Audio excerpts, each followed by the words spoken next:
Olá, meu amigo.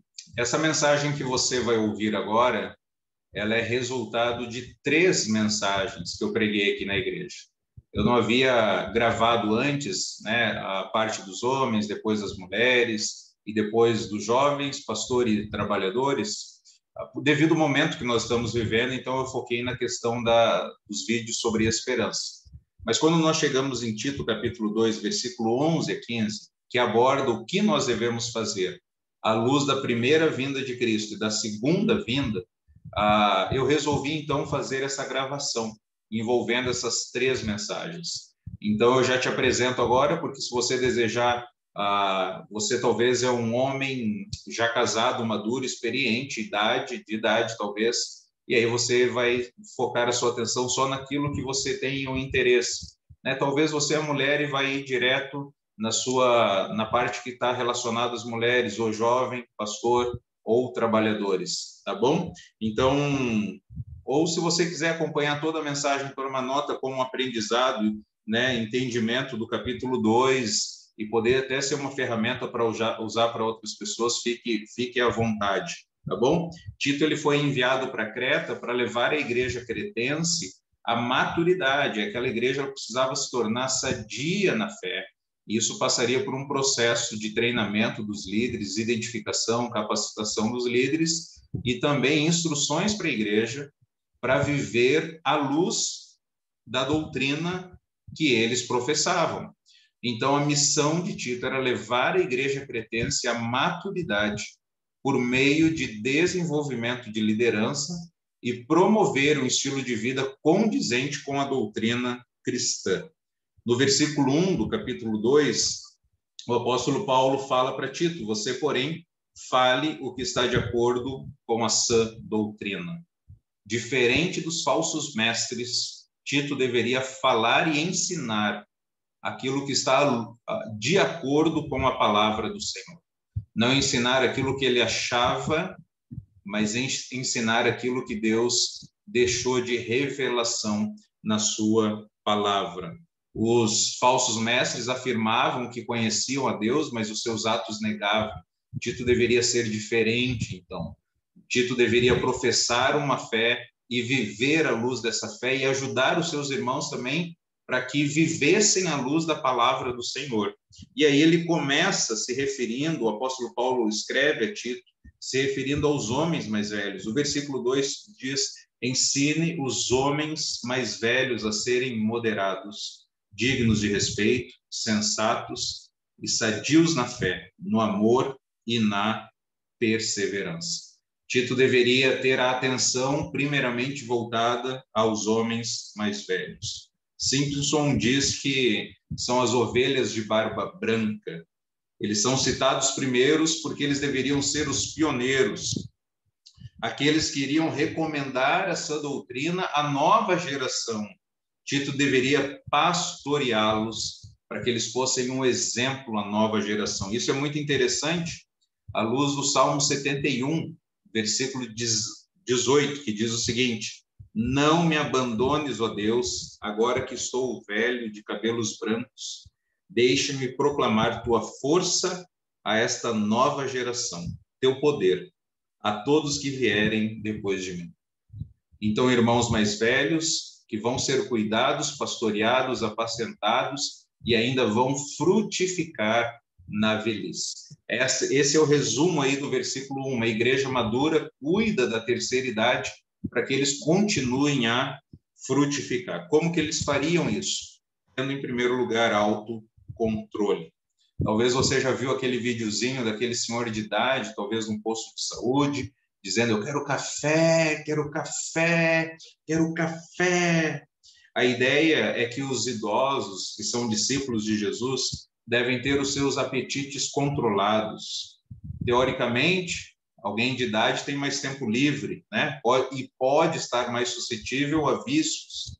Então, um homem de Deus, ele deve ter o autocontrole, deve ser moderado. Devem ser dignos de respeito. A ideia é de que eles devem ser sérios, né? Honrados. Eles devem ser sóbrios. Pessoas sensatas em seus julgamentos. aqueles que medem as palavras, que ponderam, que têm uma vida prudente. Não correm mais tão rápido, mas eles não desperdiçam o passo. Eles sabem aonde eles querem ir. Talvez você conhece idosos assim, né? São sóbrios, e olha o contraste com os cretenses, né? Mentirosos, feras malignas, glutões, preguiçosos. E esses homens, eles devem ter as virtudes, né? As 3 virtudes: sadios na fé, uma fé sólida, que confia em Deus. Isaías 46, versículo 4 diz: mesmo na sua velhice, quando tiverem cabelos brancos, sou eu aquele que os amparará. Eu os fiz e eu os levarei. Eu os ampararei e eu os salvarei. Mesmo na velhice, são sadios na fé, confiam em Deus, eles são cheios de amor. Quem ama, serve. Quem ama, serve. O Salmo 92, versículo 13 e 14, diz o seguinte: os que estão plantados na casa do Senhor florescerão nos átrios de nosso Deus. Na velhice ainda darão frutos, serão viçosos e vigorosos. Como a profetisa Ana. Em Lucas capítulo 2, 36 e 37, diz: estava ali a profetisa Ana, filha de Fanuel, da tribo de Asser. Era muito idosa. Havia vivido com seu marido 7 anos depois de se casar, e então permanecera viúva, até a idade de 84 anos. Nunca deixava o templo. Adorava a Deus, jejuando e orando dia e noite. Mesmo na velhice, frutificando, cheio de amor, servindo. Além da fé, além do amor, também há perseverança, a paciência. A espera com paciência, o cumprimento das promessas. Salmo 90, versículo 10, diz: os anos da nossa vida chegam a 70 ou 80 para os que têm mais vigor. Entretanto, são anos difíceis e cheios de sofrimento, pois a vida passa depressa e nós voamos. Algumas pessoas na terceira idade reclamam que a vida está cheia de sofrimento. E, de fato, está. Alguns chegam nesse momento até a desejar a morte. Mas o idoso sadio na fé, que é maduro espiritualmente, ele tem paciência, ele persevera aguardando o cumprimento das promessas. Ele aguarda o dia que Jesus o chamará para casa. Tem paciência até nos dias difíceis. Então, uma igreja madura cuida da terceira idade para que eles continuem a frutificar. Agora chega na parte das mulheres, do versículo 3 até o versículo 5, o texto vai nos ensinar que, de acordo com a sã doutrina, as mulheres mais velhas devem ser maduras espiritualmente e discipularem as mais jovens para que a palavra de Deus não seja difamada. Então, no versículo 3, a parte A diz: semelhantemente, ensine as mulheres mais velhas a serem reverentes na sua maneira de viver, a não serem caluniadoras nem escravizadas a muito vinho, mas a serem capazes de ensinar o que é bom. Como que as mulheres mais velhas deveriam viver? Elas deveriam ser reverentes no seu modo de vida. Elas deveriam viver de modo digno, deveriam ser sérias no seu proceder. Mas como que ela faz isso? Em primeiro lugar, não sendo caluniadora, não usando a língua para fazer falsas acusações como Satanás faz. Então, ela cuidará para não ser caluniadora, né? Com relação, por exemplo, a outras famílias, a forma que outras famílias educam seus filhos, sobre a vestimenta de outras mulheres, como que as outras mulheres cuidam da casa, se são exageradas ou são desleixadas. Então, uma mulher temente a Deus, que agrada a Deus, ela vive de modo digno, não sendo caluniadora. Em segundo lugar, não sendo escravizada a muito vinho. A ideia é que a mulher de Deus não tem nada que escravize. A mulher de Deus não é escrava da opinião alheia. A mulher de Deus não é escrava das tendências da moda. Ela não é escrava da vaidade. As mulheres mais velhas, então, elas devem viver de modo digno. Mas, além disso, o que elas devem fazer? Elas devem ensinar as mais jovens o que é bom. É assim que terminou o versículo que nós lemos, né? A serem capazes de ensinar o que é bom. Versículo 4. Assim poderão orientar as mulheres mais jovens a amarem seus filhos, seus maridos e filhos, a serem prudentes e puras, a estarem ocupadas em casa e a serem bondosas e sujeitas a seus maridos. As mulheres mais velhas, elas devem ser mestras do bem, devem usar a boca não para o mal, mas sim para aquilo que é bom, aquilo que é verdadeiro. Em primeiro lugar, a amarem seus maridos e filhos. Na cultura antiga, no Oriente, muitos, se não todos os casamentos, eles eram arranjados. Primeiro casava-se e aí depois aprendia a amar. Amor é decisão. O amor não acaba. O que acaba é a paixão. As mulheres mais velhas, então, que já tinham uma experiência no relacionamento, elas já sabiam que o casamento tem altos e baixos, né? Elas deveriam ensinar as mais jovens a amarem os seus maridos e a seus filhos. Mesmo quando talvez o marido não cumpre o papel dele como líder discipulador do lar, o líder espiritual do lar. É normal as mulheres serem mais sensíveis aos desafios espirituais do que os homens. As mulheres devem amar os filhos quando eles não obedecem. As mulheres devem amar os seus filhos mesmo quando elas olham talvez para eles e falam assim, vem o pensamento, talvez o meu filho está me atrapalhando, atrapalhou a minha carreira, atrapalhou a minha vida. Devem amar os maridos, amar aos filhos. Devem viver com sabedoria, serem prudentes, né? Terem domínio próprio. Elas devem pensar e agir de forma correta. Pensar e agir de forma correta na educação dos filhos. Não perder a cabeça, né? Não se irar e tomar uma atitude que não é sábia, não é prudente. Na área financeira, meu bem, né? Chega para o marido e fala, eu quero comprar um sapato novo. E o marido fala, olha, meu bem, nós estamos apertados, o nosso orçamento está justo, nós não temos condições. Mas aí, mesmo você ouvindo o seu marido dizer isso, você vai lá e compra o seu sapato do mesmo jeito. Pensar e agir correto. No relacionamento sexual, né? Estou cansada, estou irritada, né? Deve pensar com sobriedade nisso também. Ver se de fato é um cansaço ou está havendo uma desculpa ali para não se entregar ao marido, né? Obviamente, é uma entrega mútua, né? Não é uma imposição de um para o outro lado. Então, a Bíblia diz para não se recusar um ao outro. Ambos estão com a mesma predisposição. Pensar corretamente no relacionamento com a sogra, com a nora, né? Os relacionamentos de forma em geral. Viver com sabedoria. O texto também diz para serem puras, tanto na mente como no coração. Não alimentar ira com o marido, não alimentar ira com os filhos, com familiares, colegas de trabalho, não ter inveja de outras mulheres, do marido de outras mulheres, do serviço das outras mulheres da casa, etc. Estarem ocupadas em casa, serem boas donas de casa. Nos dias atuais, é difícil sustentar uma família com uma única renda, né? E, por vezes, a mulher ela precisa ajudar no orçamento. E aí levanta-se uma pergunta, é pecado a mulher trabalhar fora? Não é pecado, porque a mulher de Provérbios 31 trabalhava fora. O pecado acontece quando a mulher deixa de cumprir as suas funções no lar, de ser uma boa esposa e uma boa mãe.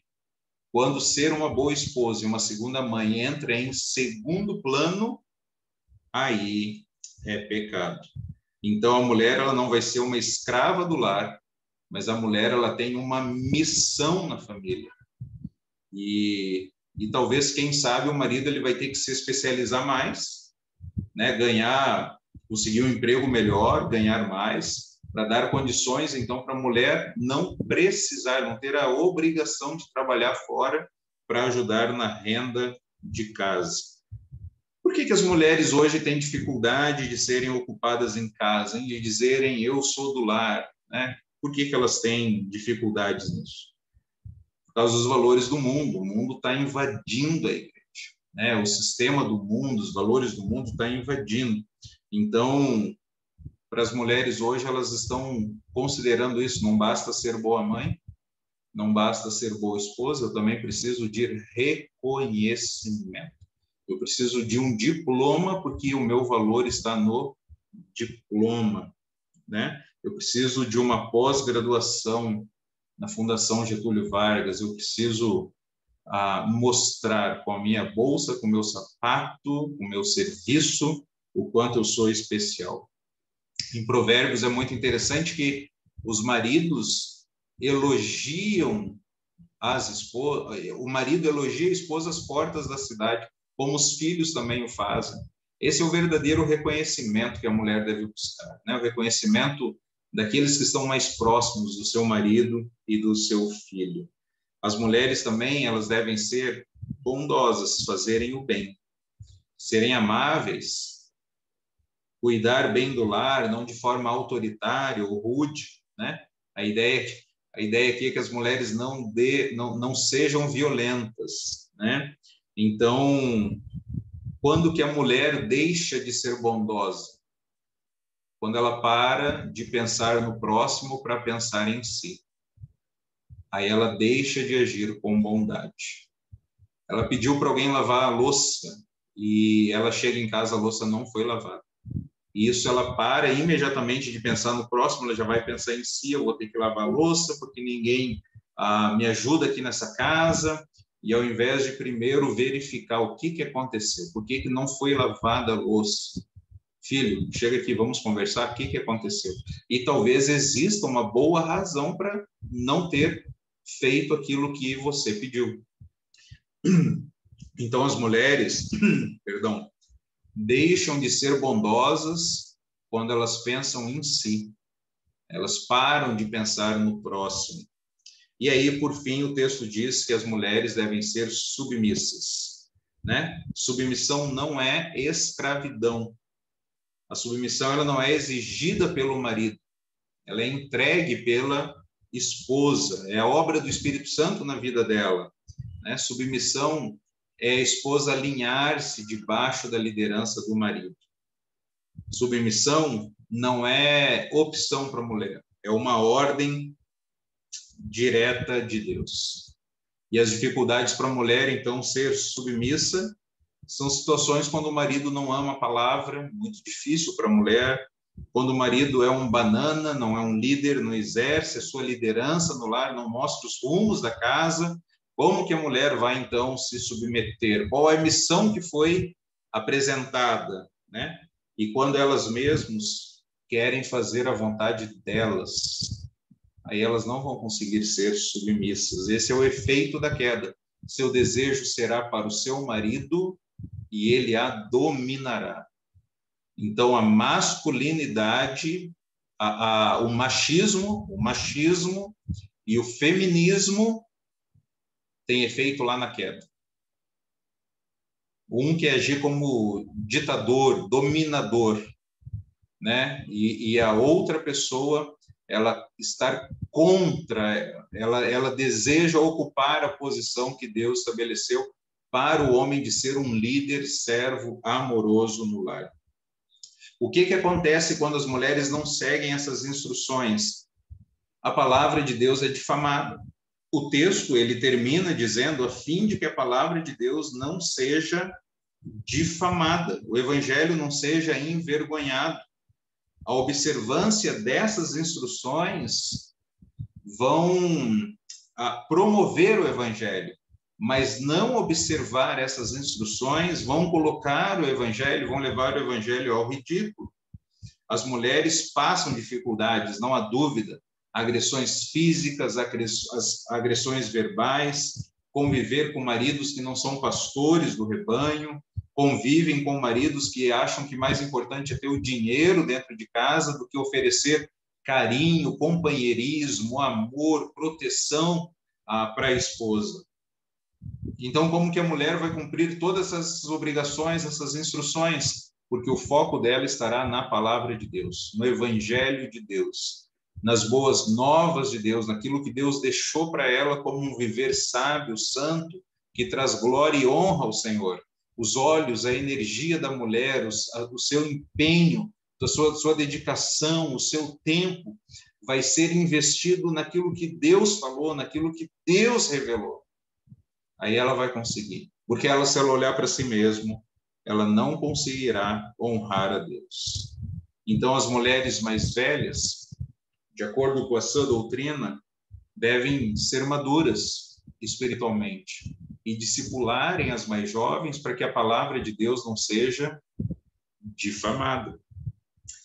Tito continua recebendo instruções de Paulo, versículo 6 diz da mesma maneira, encorajem os jovens a serem prudentes. Tito deveria encorajar, insistir para que os jovens vivessem segundo a vontade de Deus. O temor do Senhor é o princípio da sabedoria.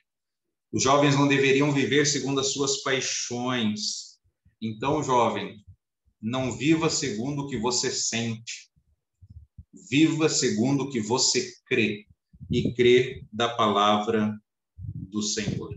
Você pode ser um jovem com muita empolgação, muita energia, determinação, criatividade, inovação, e tudo isso sendo feito para a glória do Senhor, não para seguir as suas paixões. O texto ainda fala dos pastores, versículo 7. Em tudo seja você mesmo um exemplo para eles, fazendo boas obras. Em seu ensino mostre integridade e seriedade. Use linguagem sadia, contra o qual nada se possa dizer, para que aqueles que se opõem a você fiquem envergonhados por não poderem falar mal de nós. Como que um jovem pastor consegue o respeito de uma igreja? Socialmente falando, através de 3 Cs. Primeiro, construção. Quando eu cheguei aqui não tinha nada, mas depois que eu cheguei aqui eu construí isso. Socialmente falando, através de construção. Segundo, conta bancária, dinheiro. Em terceiro lugar, cadeira, botando gente para dentro. Não importa a qualidade que esse grupo vai viver aqui nesse mundo, mas os números vão trazer o respeito que o pastor deseja. Construção, conta bancária e cadeira. Se eu não me engano, foi Sérgio Queiroz que fala desses 3 Cs. Mas, socialmente falando, mas e biblicamente falando? Como que um pastor consegue o respeito da igreja? Em primeiro lugar, vivendo o que prega, sendo um exemplo. Tito deveria ser um tipo, um protótipo, um padrão, um modelo para as igrejas seguirem. Um padrão na piedade, uma vida que mostra o evangelho, que é algo de integridade e seriedade. O pastor, então, deve ser um modelo para o rebanho. O pastor deve pregar a palavra de forma correta, para que ninguém venha a criticar. Aqueles que se opõem ficarão envergonhados, porque não tem nada para dizer. E é bem interessante, porque a ideia aqui é a ideia daqueles que estão do outro lado. Então, sempre tem pessoas do outro lado. E esses opositores, eles não venham a ter nada para o que dizer, porque o pastor está pregando a palavra. Não podem pegar nada no ensino, porque ele está agindo de acordo com a palavra de Deus. Mas isso levanta uma pergunta: as pessoas criticam o pastor? Criticam, mas elas não podem criticar. Não deveriam criticar. O pastor não deve dar brecha para que elas critiquem aquilo que ele está ensinando da palavra de Deus. Tito deveria ensinar a palavra do Senhor. Normalmente, as pessoas chegam, como que a igreja normalmente lida com a crítica, né? Com relação ao pastor. Normalmente são 2 caminhos. O primeiro caminho é não falar com o pastor, mas falar do pastor. falar dele para outras pessoas, e critica e tece comentários, fala com todo mundo, mas não chega no pastor para conversar. Algo muito normal também, do outro lado, algumas pessoas chegam para falar, mas elas chegam para despejar ódio. Elas chegam para dizer que está tudo errado e que deveria ser assim, assim, assim, assim, assado, viram as costas, vão embora. Elas não estão preocupadas com a glória de Deus, elas não estão preocupadas com o bem das pessoas, elas não estão preocupadas em serem instrumentos de transformação. Elas estão simplesmente preocupadas em vomitar aquilo que elas acham, e raras vezes tem base bíblica para aquilo que elas estão dizendo. Mas será que existe só duas essas opções? Mas existe um caminho mais excelente, é o caminho do amor, que chega até o pastor, que vai haver críticas, mas chega até o pastor com a verdade e amor. Então, o pastor, ele deve viver o que prega e pregar a palavra, para que aqueles que se opõem, que estão do outro lado, fiquem envergonhados por não terem nada para dizer contra o pastor. Por fim, o texto chega aos trabalhadores. Obviamente, o texto fala dos escravos, e eu já vou explicar por isso, o porquê. Ensine os escravos a se submeterem em tudo a seus senhores, a procurarem agradá-los e a não serem respondões, e a não roubá-los, mas a mostrarem que são inteiramente dignos de confiança, para que assim tornem atraente em tudo o ensino de Deus, nosso Salvador. Quando a palavra de Deus foi escrita, revelada, Deus usou autores humanos, a escravidão era algo que fazia parte da sociedade romana. Quando a Bíblia faz menção à escravidão, não significa que a Bíblia está aprovando a escravidão. É como a poligamia no Antigo Testamento. A Bíblia citar a poligamia não significa que Deus aprova a poligamia. Deus jamais aprovou a crueldade e a injustiça da escravidão. Porque homem, mulher, judeu, gentil, escravo ou livre, todos foram criados à imagem de Deus. Todos foram criados conforme a semelhança de Deus. Então, a igreja primitiva não se engajou nesse processo, nesse projeto revolucionário aqui, porque se assim fizesse nesse momento de expansão do evangelho, de proclamação do evangelho, os escravos abraçariam como uma causa social, e não porque estavam abraçando de fato o evangelho. Então, a Bíblia, quando fala sobre escravidão, ela passa as instruções de como que os escravos e senhores eles deveriam proceder.